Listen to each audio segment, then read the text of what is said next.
ಕರ್ಬೂಜ milk shake ಮಾಡಲಿಕ್ಕೆ ನಾನೊಂದು ಮುಕ್ಕಾಲು ಬಟ್ಲಷ್ಟು ಕರ್ಬೂಜ ತುಂಡುಗಳನ್ನು ತೊಗೊಂಡಿದ್ದೀನಿ. ಒಂದು ಕಾಲು ಕಪ್ಪಷ್ಟು ಸಕ್ಕರೆ ಪುಡಿ ಇಟ್ಕೊಂಡಿದ್ದೀನಿ. ಸಕ್ಕರೆನ ಹಾಕ್ಬೋದು, ಅಷ್ಟು ಬೇಗ ಕರಗಲ್ಲ, ಹೀಗಾಗಿ ಸಕ್ಕರೆ ಪುಡಿ ಹಾಕ್ಕೊಂಡ್ರೆ ಒಳ್ಳೆಯದು. ಹಾಗೆ ಒಂದು ಅರ್ಧ ಬೌಲಷ್ಟು ಐಸ್ ಕ್ಯೂಬ್ಸ್ ಇಟ್ಕೊಂಡಿದ್ದೀನಿ.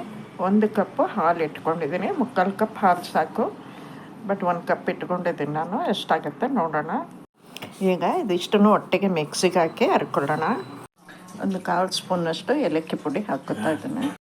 ನೋಡಿ, ಮಿಲ್ಕ್ ಶೇಕ್ ರೆಡಿಯಾಗಿದೆ.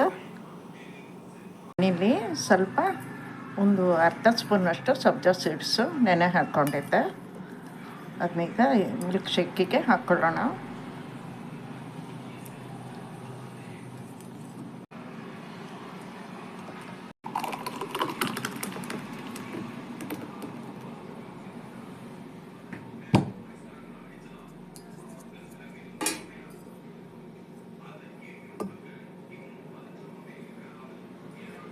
ನೋಡಿ, ಕರ್ಬೂಜ ಮಿಲ್ಕ್ ಶೇಕ್ ರೆಡಿಯಾಗಿದೆ. ನಿಮ್ಮ ಬೇಕಾದ್ರೆ ಮೇಲೆ ಸ್ವಲ್ಪ ಹೋಳು ಹಾಕ್ಕೋಬೋದು. ನಾನು ಇದ್ರ ಸ್ವಲ್ಪ ಹೋಳನ್ನು ಹಾಗೆ ಬಿಟ್ಟಿದ್ದೀನಿ. ಎಲ್ಲನೂ ನುಣ್ಣಗಾಗೋಂಗೆ ಹರ್ಕೊಂಡಿಲ್ಲ ನಾನು.